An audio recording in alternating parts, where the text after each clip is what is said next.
पवन बिहारी लाल की जय हो। आज हिरण्यकशिपु अपनी माता को समझाता है, हे अम्ब हे वधुपुत्रा वीर्यं माहर्तयो शोचितं रिपो रविमुखे श्लाघ्या शूराणां वदयिप्सितः। अरे मैया, हमारा जो भाई है वो वीरोचित गति से मरा हुआ है, वीर गति को प्राप्त हुआ है और वीरों के लिए रोना नहीं चाहिए। बहुत समझाया, लेकिन इसके हृदय में प्रतिशोध की अग्नि भड़क रही है। ये आज तपस्या करने के लिए चला। इसने विचार किया कि मैं घोर तप करूंगा और ब्रह्मा जी से वरदान प्राप्त करूंगा। तपस्या करने के लिए चला है और घोर भगवान जैसे ही तपस्या करने के लिए बैठा कि महाराज एक तोता वहां बैठा हुआ था, वह बार बार कहता है श्रीमन नारायण नारायण नारायण भजमन नारायण नारायण नारायण श्रीमन नारायण नारायण नारायण।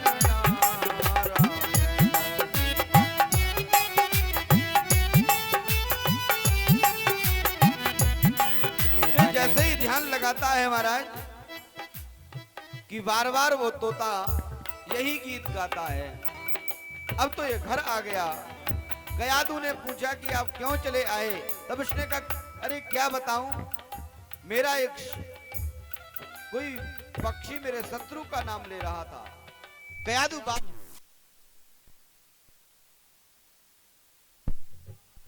तो कहा कि वह मेरे शत्रु का नाम बोल रहा था। तो कहा क्या नाम? अब तो ये कहकर के बताता है श्रीमन नारायण नारायण नारायण श्रीमन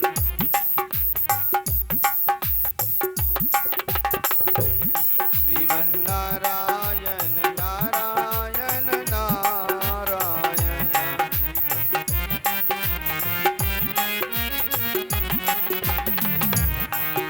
ऐसे कहते कहते उसी रात्रि को कयादू के गर्भ धारण हुआ। अब एक कुछ समय बाद फिर तपस्या करने के लिए गया। अब तो महाराज वहां पर ये घोर तप करता है। बाएं पैर के अंगूठे पर खड़ा हो गया, दोनों हाथों को ऊंचे कर लिए और ओम ब्रह्मणे नमः कहते हुए तपस्या करने लग गया। और इतनी तपस्या की इसने कि इसके शरीर पर दीमक लग गई, मिट्टी लग गई। ब्रह्मा जी आए हैं। ब्रह्मा जी ने कहा कि हे कश्यप नंदन, उत्थिष्ठ उत्थिष्ठ भद्रम ते तपः सिद्धोऽसि कश्यपा वरदो हमनु प्राप्तो ब्रियतामिप्सितो वरः।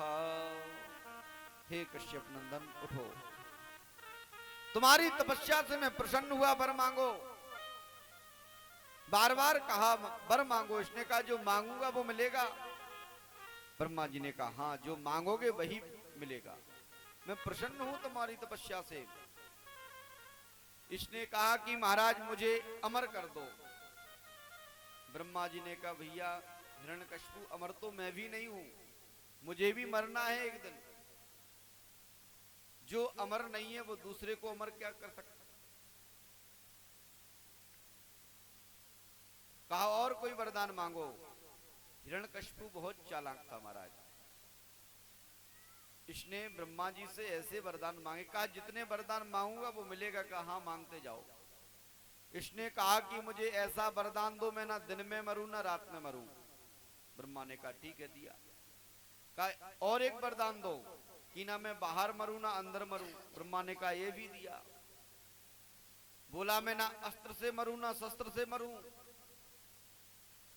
ना मैं ऊपर मरूं ना नीचे मरूं, और तो और मैं 12 महीने में से किसी महीने में भी नहीं मरूं।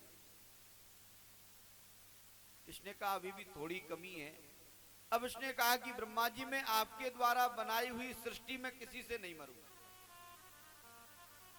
ब्रह्मा जी ने कहा ठीक है, दिया। अब तो इसे बड़ा अहंकार आ गया कि अब मुझे कोई मार ही नहीं सकता। अब तो देवताओं पर चढ़ाई कर दी इसने, स्वर्ग पर अपना अधिकार जमा लिया। इधर कयादू को पकड़ करके इंद्र ले जा रहा था, तो नारद जी ने रोका और अपने आश्रम पर कयादू को रुकाया। जब तक इसने तपस्या की हिरण्यकशिपु ने, तब तक कयाधु नारद जी के आश्रम पर रुकी। वहां पर नारद जी ने गर्भावस्था के समय कयाधु को सुंदर ज्ञान का उपदेश दिया। वही श्री प्रहलाद जी महाराज हुए हैं। बोलिए प्रहलाद जी महाराज की। प्रहलाद जी छोटे से ही भगवान का भजन करते, इसलिए कहा गया है कि जब बालक गर्भ में होता है तब माताओं को अच्छी अच्छी कथाएं सुननी चाहिए, ताकि बच्चे पर वैसा ही असर रहे। आज दिन भर माताएं मोबाइल चलाते तो बच्चे भी छोटे से फोन चलाने लग जाते हैं, क्योंकि वो असर तो आएगा ही।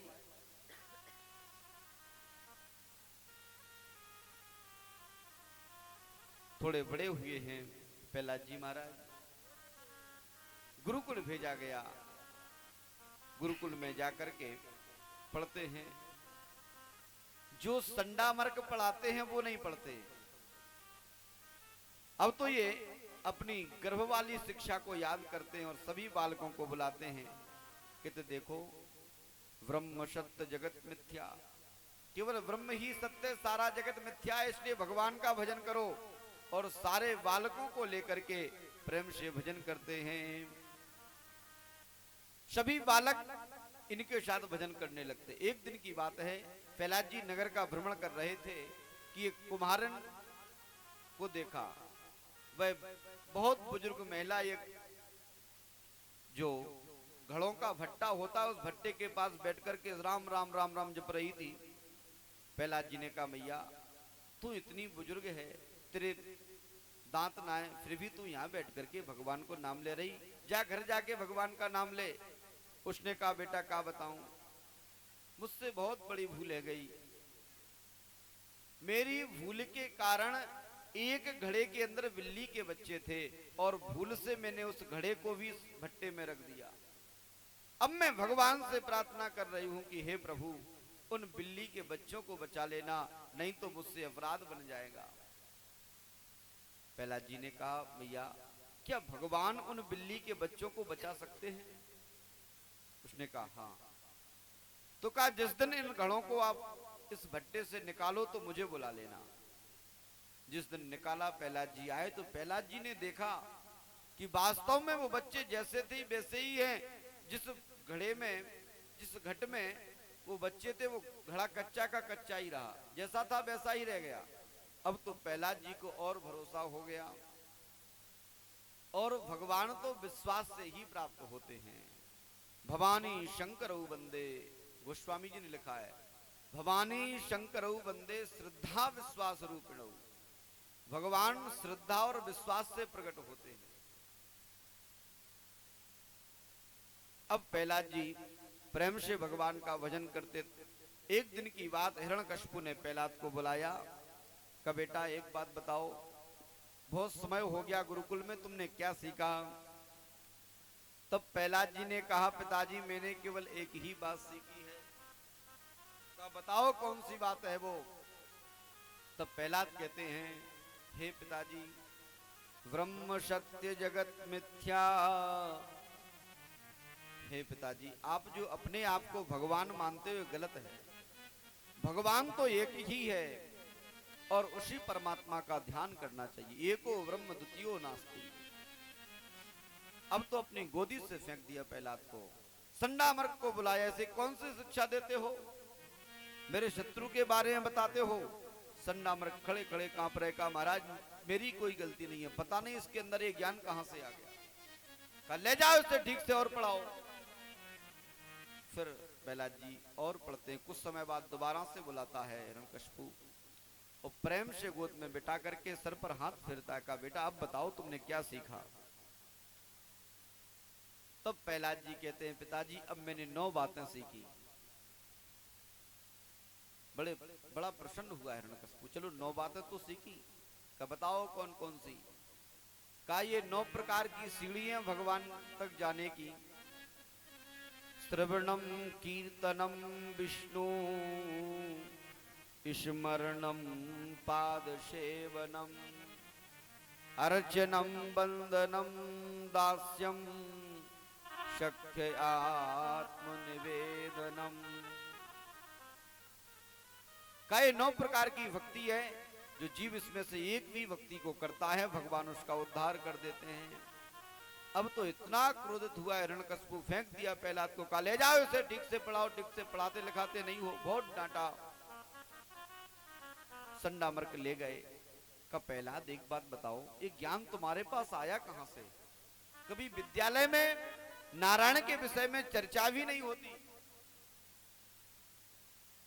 अब तो प्रहलाद जी सभी बच्चों को बुलाते हैं और एक दिन प्रेम से भगवान का नाम लेकर के, देखो ये चरित्र बहुत बड़ा है, यदि इसी चरित्र की कथा को सुनाते रहे तो 5 बज जाएंगे और हमको अभी बहुत दूर पहुंचना है। अभी तो 2 स्कंद 3 स्कंद बाकी है, समझो 7वां चल रहा है, 8वां और 9वां 2 तो पूरे ही रखे हैं और 10वें में पहुंचना है। समय कम है, कथा बहुत अधिक है, इसलिए थोड़ा संक्षिप्त में इस चरित्र का श्रवण करते हैं। प्रहलाद जी ने एक दिन सभी बच्चों को बुलाया और कहा कि देखो हम उस परमात्मा का ध्यान करते हैं जो जगत की रक्षा करता है, और सभी बालक मिलकर के प्रेम से भगवान का नाम लेते हुए नृत्य करते हैं। श्रीमन्नारायण नारायण नारायण, श्रीमन्नारायण नारायण नारायण, श्रीमन्नारायण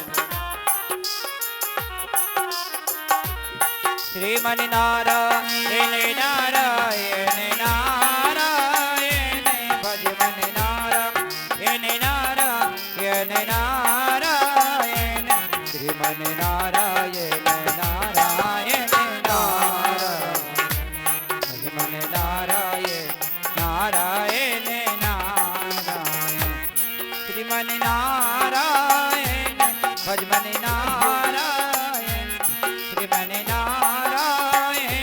भजमन नारायण, श्रीमन्नारायण नारायण नारायण, ऐसे ही नाम लेते लेते नारायण संडामर्क आ नारायण। गए।